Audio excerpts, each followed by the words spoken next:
నీళ్లుండేటివి కాదు, కొన్ని దిక్కల ఫ్లోరైడ్. ఇప్పుడు కూడా అలాంటి సమస్యలు మనం ఫేస్ చేస్తున్నాం.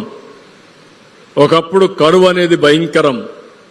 అనంతపూర్ జిల్లా ఎడారిగా మారిపోతున్నారు. ఈరోజు ఒక్క నిర్ణయం, కృష్ణా జలాల్ని అనంతపురం జిల్లా తీసుకొచ్చి ఇక్కడే ఎమ్మెల్యేలు, అనంతపురం ఎమ్మెల్యేలు కొంతమంది ఉన్నారు మీలో, మీరు గుర్తుపెట్టుకోవాలి. మాకు అసెంబ్లీలో ఈరోజు 25-30 సంవత్సరాల్లో అనంతపూర్ ఎడారిగా మారిపోయే జిల్లాన్ని సస్యశ్యామలం చేయగలిగామంటే అది నీటితోనే సాధ్యమైంది, ముందు చూపుతోనే తయారైంది. ఒక అంద్రి నీవా, దానివల్ల కియా మోటార్స్ వచ్చి అనంతపూరు బ్రహ్మాండంగా అభివృద్ధి అయ్యే పరిస్థితి వచ్చింది. ఇక్కడ స్వచ్ఛ ఆంధ్రప్రదేశ్ లో చాలా మంది నేను చూస్తున్నాను, చాలా మంది దీన్ని అపోజ్ చేసే పరిస్థితికి వస్తున్నారు. అంటే మనం స్కూల్లో చెట్లు పెడితే దాన్ని వ్యతిరేకించేవాళ్ళు.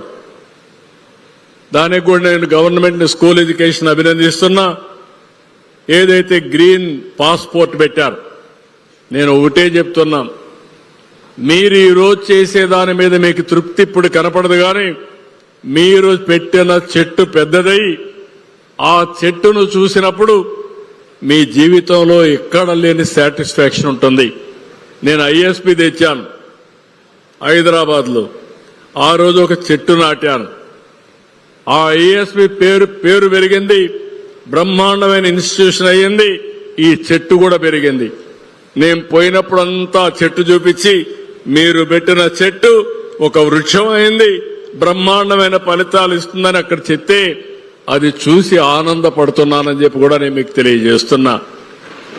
ఒకప్పుడు మన దగ్గర గ్రీన్ కవర్ అయితే ఎక్కడా కొండల్లో చెట్లు కనపడేటివి కాదు. దానికి కారణం ఫైర్ వుడ్కు వాడేవాళ్ళం, వ్యవసాయ పనిముట్లకు వాడేవాళ్ళం. ఈరోజు గ్యాస్ వచ్చింది, ఆధునీకరణలో వ్యవసాయ పనిముట్లన్నీ పోయి ట్రాక్టర్లు వచ్చే పరిస్థితికి వచ్చింది. అయితే 50% గ్రీన్ కవర్ ఉండాలి. మీరు పుస్తకాలు చదివినప్పుడు అందరూ చదువుతూ ఉంటారు, చెట్లు గాలిని ఇస్తాయి, గాలిలో ఆక్సిజన్ ఉంటుంది, చెట్టు మళ్ళా కార్బన్ డైఆక్సైడ్ తీసుకుంటుందని. కానీ ఆ చెట్టు పెట్టాలని మీరు ఆలోచించరు. అదే అప్లికేషన్.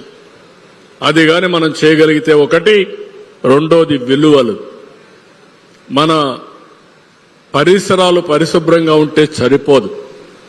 ఇప్పుడు అందుకే నేను ఒక నెలకొక్కసారి స్వచ్ఛ ఆంధ్రప్రదేశ్ పెట్టాం. ఎప్పుడో మీరు చూస్తే పచ్చదనం పరిశుభ్రం పెట్టాం, హైదరాబాద్ లో నైట్ క్లీనింగ్ పెట్టాం. కానీ ఈరోజు ఎందుకు అంటున్నానంటే, మీ ఆలోచనలు స్వచ్ఛంగా ఉండాలి. మీ తల్లో తండ్రో మిమ్మల్ని ఇంత గౌరవించేస్తే మీరు పెద్దయినాక వాళ్ళని చూసుకోకపోతే స్వచ్ఛంగా ఉంటే లాభం ఏంటని అడుగుతున్నా, పరిసరాలు బాగుంటే లాభం ఏంటంటున్నా. అందుకే నాకు ఆలోచన వచ్చినప్పుడు చాగంటి కోటేశ్వరరావు గారిని అడిగాను, మా పిల్లల్లో విలువలు నేర్పించండి, కడవన్నీ నేను నేర్పించగలుగుతాను, మీలాంటి వాళ్ళు విలువలు కూడా నేర్పించగలిగితే చాలా ఫలితాలు ఉంటాయని అడిగితే స్వచ్ఛందంగా వచ్చి ఇప్పుడు విలువలు నేర్పించడానికి ఆయన ముందుకు వచ్చారు. మీరు ఒకటే మళ్లీ చెప్తున్నా, విలువల లేని సమాజం ఎంత సంపద ఉన్నా అది నిరుపయోగమే. అదే సంపద లేకపోతే బాధపడమని నేను చెప్పను. సంపద ఉండాలి, విలువలు ఉండాలి. అదే భారతదేశం యొక్క ప్రత్యేకత. అప్పుడే సాటిస్ఫాక్షన్ ఉంటుంది, హ్యాపీనెస్ ఉంటుంది. స్వచ్ఛమైన ఆలోచనలకు ఈ పిల్లల వయసు నుంచే నాంది పలికే విధంగా ఫౌండేషన్ వేయడానికి ఈ ప్రభుత్వం క్లియర్ గా ఉన్నామని చెప్పి కూడా నేను మీకు తెలియజేస్తున్నా. ఇంకొక పక్క deep technology, all walks of life లో టెక్నాలజీ రావాలి.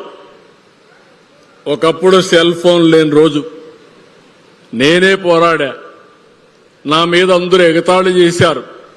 నేను సెల్ ఫోన్ అంటే నన్ను 420 అన్నారు. కానీ ఈరోజు మీరు చూస్తే ఆ సెల్ ఫోన్లు కూడా బ్రహ్మాండంగా వచ్చే పరిస్థితికి వచ్చింది.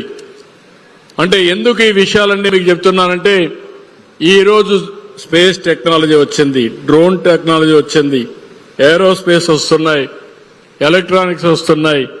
ఇవన్నీ భవిష్యత్తులో పెద్ద మార్పులు తీసుకొస్తాయని చెప్పి కూడా నేను మీకు తెలియజేసుకుంటున్నా.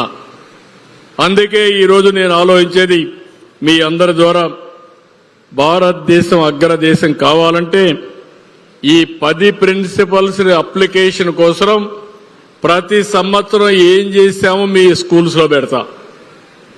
ఎప్పుడు ప్రారంభించాం, ఏవేవి అమలు చేశాం, కొత్త టెక్నాలజీస్ ఏమొచ్చాయి, మీ జీవితంలో మీరే విధంగా అనుకరించాలి, ఏం చేస్తే మీరు బాగుంటారో మీరు అక్కడి నుంచి ముందుకు పోయే విధంగా కరికులంలోనే దీన్ని ఒక పార్ట్గా తీసుకొస్తామని చెప్పి నేను మీ అందరికీ విజ్ఞప్తి చేస్తున్నా.